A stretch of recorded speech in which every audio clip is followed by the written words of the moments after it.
Tarde de hoje traz uma notícia, né, sobre desertificação.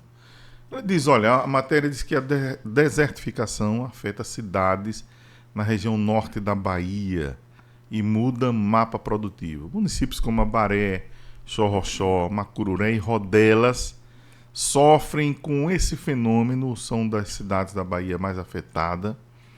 E em povoados de Xorroxó, por exemplo, os moradores estão abandonando as terras inférteis em busca de sobrevivência, né?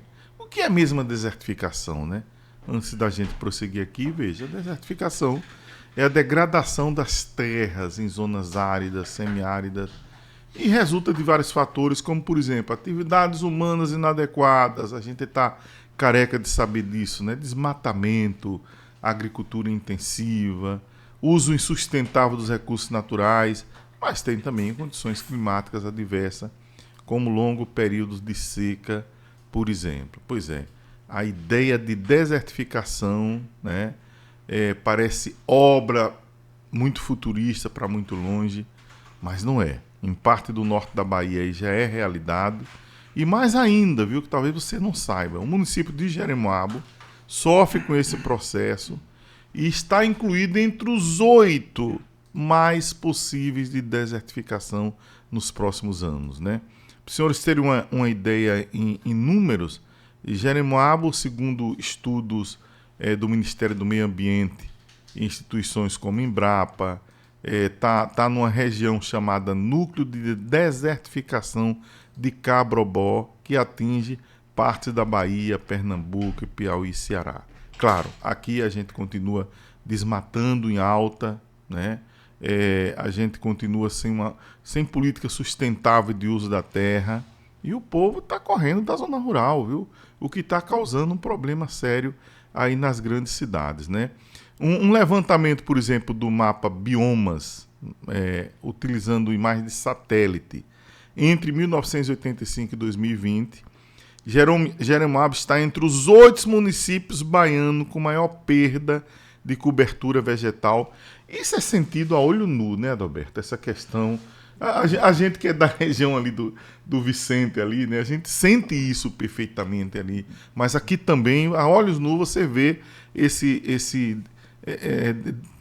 descobertura das matas em nossa região. Pedro Santos, tem um fator que chama bastante atenção, a gente que dali da região do Vicente, que sempre militou por ali, né, que nasceu, enfim, né, todos aqueles sabem que dali do Vicente para lá sempre houve a escassez de chuva, em região que chove menos, o inverno, a chuva, né, que a gente chama de inverno aqui, estação chuvosa, dificilmente para lá, né, se produzia muita coisa, né, só se produzia quando havia excesso de chuva nessa região.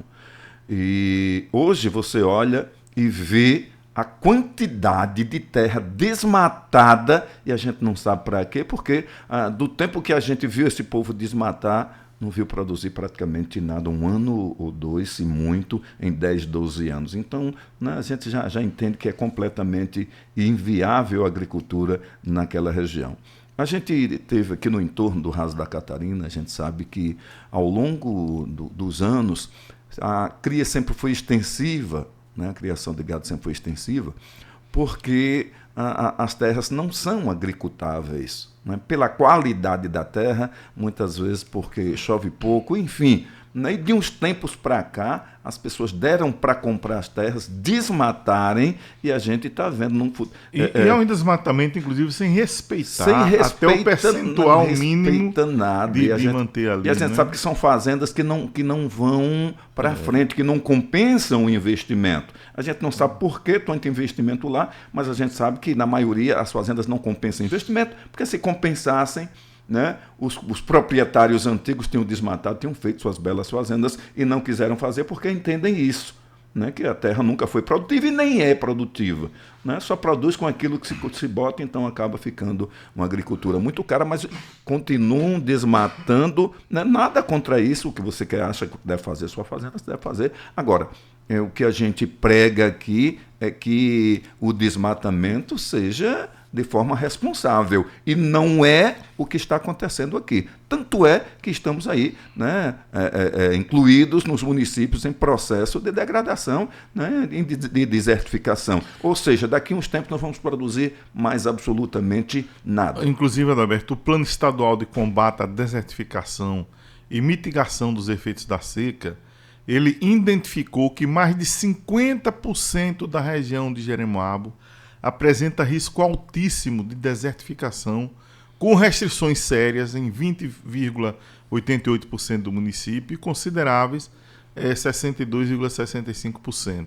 Ou seja, a coisa vem acontecendo tão rapidamente que aquilo que a gente planejava para 10, 20 anos está acontecendo muito antes. Já tá aí, daqui a pouco, exatamente. Como é que fica, né? Pois é, infelizmente, é a realidade do nosso município. A gente sabe que o grande produtor de grãos está do lado de cá do município, a gente sabe disso, né? Ainda que alguém teme que vai produzir e tal, mas a gente não tem visto, não tem acompanhado de perto essa grande produção. A produção de grãos no município de Jeremoabo está no cinturão do milho, que é chamada aqui essa região, né? Santana, e que vai até a divisa de Pedro Alexandre, Malhada Nova, aqui Monte Alegre, essa região de cá, que é a grande região produtora, uma parte aqui também, aqui em Jeremoabo, aqui as terras aqui para o lado de cá um pouco, também que são os grandes produtores, aí estão, né, pegando aí a região do Riachão, essas são regiões de terras de excelente qualidade. A mesma qualidade não se desmatou tanto aí, que já se tentou plantar, e a gente, né, que acompanha de perto sabe que que o que se colhe não compensa o investimento. Mas continuam plantando, sabe-se lá o quê, né, porque que alguns estão, né, nessa tentativa, mas vamos aí aguardar qual será o posicionamento das autoridades ambientais com relação a essa situação que Jeremoabo já está incluído entre os 8 maiores municípios com tendência para desertificação. Ou a gente toma providências preventivas logo, ou a gente vai chorar muito o futuro.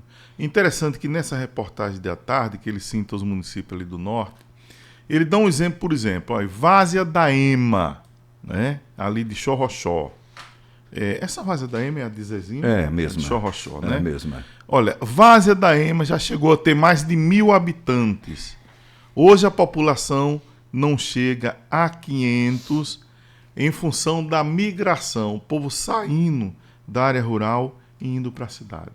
Aí chega na cidade sem qualificação nenhuma, né? E aí vai para uma subvida e aí inchando as cidades e todo mundo fugindo ali da área rural. É uma consequência drástica. Mas porque aconteceu um fator interessante. Então, com a chegada desses grandes investimentos, as compras por grandes, né, pessoas que têm dinheiro comprando essas propriedades que antes eram abertas, né, se vê para a criação do gado solto, né, dos ovinos, dos caprinos, né, que era grande produção, e como as fazendas foram cercando, foram ficando, a criação foi ficando impossibilitada. Vai se criar onde?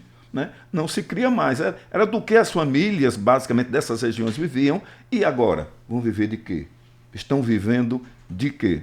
As fazendas não dão emprego, são grandes, mas a gente vê que os investimentos não geram muito emprego, não produzem, né? Então nem você pode criar mais o bode que era criado solto. E aí? As pessoas vão ficar fazendo do quê? Qual é a fonte de renda que vai ter? Consequência de tudo é o seguinte: a chuva praticamente está reduzindo. Muito. Isso deixa a umidade do ar baixíssima, o solo cada vez mais dificuldade de reter água. Resultado é um terreno mais seco, menos fértil e, claro, né, que a gente precisa urgentemente pensar nisso. Vamos pensando. Pedro, né? Eu vou dar só um exemplo aqui para a gente encurtar aqui rapidinho. Né? Nos anos 70 em diante, meu pai comprou uma propriedade ali na região do Angiquinho, ali entre a Canabravinha e aquela entrada do Brejinho ali perto. Né? E a gente, para ir, tinha que ir a pé. Aí você tinha, para passar logo na saída, tinha um rego ali, onde hoje ali é o Hotel Santa Maria, que era minha tia Marinha, que era tia Marinha.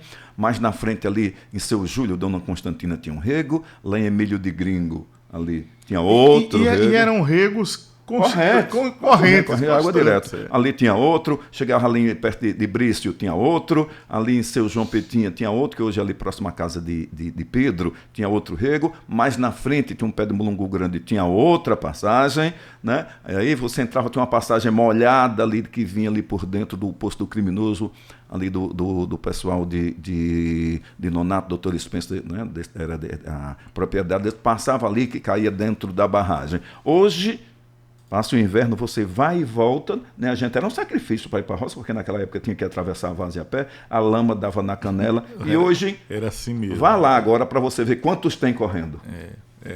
Não tem. Mês de dezembro, aquela passagem molhada ainda estava despejando água para dentro da aqui, barragem. Adalberto, indo aqui para o cemitério, aqui indo para o hospital ali, você passava ali aquela ponte abundante ali de água. Não chove mais. Meu pai plantava chegava arroz. lá na frente, depois do estádio tinha outro. Meu pai plantava arroz, vendia de caminhão. Viu um rapaz de Propriá, que tem um beneficiador em Propriá, comprar um arroz em casca aqui. A gente plantava arroz. A gente lembra ali no caminho do hospital, ali era plantação de arroz, sempre foi. Isso. Plantação na Espadoada, ali na assim.